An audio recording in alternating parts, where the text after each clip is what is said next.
Türkiye tarihinde benzerine rastlanılmayan bir girişim ve tanklarıyla, toplarıyla, bütün silahlarıyla halka hedef alan alçakça bir girişim. Dolayısıyla elhamdülillah o girişimde bulunan insanlar muvaffak olamadılar. Özellikle o gün canlarını siper ederek ülkeyi, insanlığı kurtarma adına elinden gelen bütün gayretleri sarf ederek şehit olan kardeşlerimize Cenab-ı Hak'tan rahmetler diliyoruz. Biz bugün bu topraklarda rahat bir şekilde yaşayabiliyorsak o şehitlerimizin verdiği mücadele neticesindedir. Rabbimiz onların şehadetini kabul eylesin. Aile fertlerinde de sabırlar ihsan eylesin. Gazi kardeşlerimize de Cenab-ı Hak sıhhat, afiyetler versin inşallah.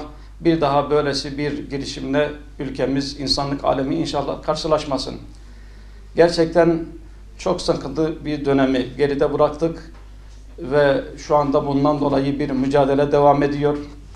İhanet suçunu işleyenlere karşı hükümetin vermiş olduğu bir mücadele var. Biz bu mücadeleyi sonuna kadar destekliyoruz. İhanet kimden gelirse gelsin sonuna kadar üzerine gidilmeli ve bunun hesabı mutlaka sorulmalı. Tabi bununla beraber böylesi bir girişimin neticesinde hesap sorulurken zaman zaman mağdur olan kardeşlerimiz de söz konusu olabiliyor. Mağduriyeti ispat olunan bütün kardeşlerimizin mutlaka bir an evvel o sıkıntıdan kurtulmaları lazım.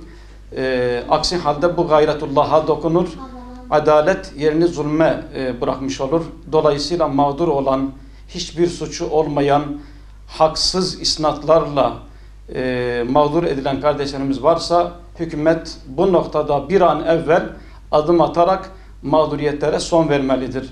Ama ihanet suçunu işleyenler mutlaka suçunu sonuna kadar hak ettiği cezayı da çekmeleri lazım. Şu anda haksız bir şekilde içeride hapislerde çürüyen kardeşlerimizin de mutlaka o mağduriyetleri göz önünde bulundurulmalı. Ona da sahip çıkılmalı ve özellikle 28 Şubat döneminde haksız bir şekilde, haksız isnatlarla içeride tutulan kardeşlerimiz yeniden yargılanmalı ve onların hakkı da sonuna kadar korunmalıdır.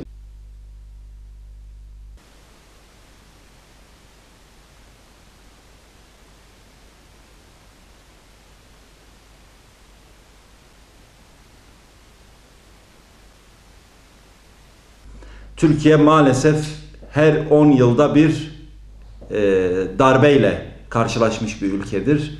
Burada bu bölgeye dönük özellikle piyonlar kullanılarak bunlar yapılmakta.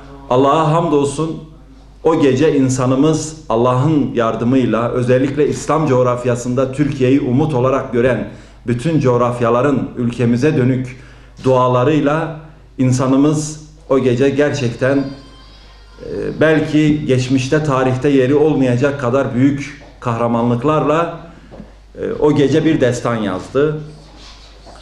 Tabi 15 Temmuz Türkiye için bir milattır aslında. Yeniden Türkiye'nin kendi geleceğini çizmesi, kendi rotasını yeniden tayin etmesi adına ciddi manada gerçekten bu noktada bir milat oldu. Aslında yapılmak istenenin bunun bir darbe girişimi değil, ülkeyi işgal girişimiydi. Ama Allah'a hamdolsun o gece hem ülkenin Cumhurbaşkanı'nın özellikle dik durması millete daha bir cesaret verdi. İnsanlar evlerinde abdestlerini alarak ölüme koştular adeta sokakta. Darbenin bütün o gecenin kahramanlarını yaklaşık 249 tane şehidimiz oldu. Cenab-ı Hak onlara rahmet etsin inşallah. Ailelerine sabırlar versin. Onlar aslında kendi canlarıyla sadece Türkiye'yi değil, ümmetin umudu, İslam dünyasının umudu haline gelmiş bütün bir ümmet coğrafyasını kurtardılar. Çünkü o gece İstanbul'da, Ankara'da, Konya'da, Malatya'da ve diğer bütün Bingöl'de bütün illerde verilen o mücadeleler aslında İslam coğrafyası için de aynı zamanda. Çünkü bütün İslam coğrafyası, bütün ümmet coğrafyası Filistin'inden tutun işte Sudan'ına, Sudan'ından Tunus'a, Tunus'tan diğer Müslüman kardeşlerimizin yaşadığı gerek Balkanlar olsun gerek diğer bölgelerdeki insanlar sabahlara kadar bu ülke için dua ettiler. Cenab-ı Hak da onların dualarını kabul etti ve bu insanımız o gece hiçbir fikir ayrımı gözetmeksizin yek vücut bir şekilde bu darbecileri geri püskürttüler. Allah'a hamdolsun. Özellikle batılı güçler aslında İslam'ın sembol haline gelmiş şehirlerini bir bir yok ettiler. Baktığımız zaman bakın artık bir Kabil yok, işte bir Şam yok. Kudüs zaten İsrail'in işgali altında. Bağdat yerle bir edildi. Burada bunlardan baktığınız zaman aslında belki 15 Temmuz'la da hedeflenen oydu. İstanbul'u artık ele geçirmeye dönük bir hamle yapılmaya çalışıldı. Türkiye'nin bunun özellikle karıştırılmaya dönük hamleler yapıldı. Ama milletin feraseti ve cesareti buna müsaade etmedi. 15 Temmuz darbesini tarihteki diğer darbelerden farklı kılan şu. Mesela Osmanlı'da bile birçok defa darbe girişimleri olmuştur. Darbe girişimleri olduğunda genellikle hükümeti devirmeye yönelik olmakla sınırlıydı. Ama 15 Temmuz sadece hükümete yönelik değil, millete yöneliktir, hükümete yöneliktir, devletin tüm organlarına yöneliktir, ümmetin ve insanlığın tüm değerlerine yöneliktir. Yani bunu örneklendirecek olursak, işte halkın iradesinin tecelli ettiği meclisin bombalanması, 252 tane şehidin varlığı, bütün bunlar bize neyi gösteriyor? Aslında bu bir darbe girişiminden öte, gerçekten ülkeyi paylaşmaya yönelik, adeta Sevr Antlaşması'nın gereğini yapmaya yönelik, ülkeyi tamamen bölüşmeye yönelik bir hareket.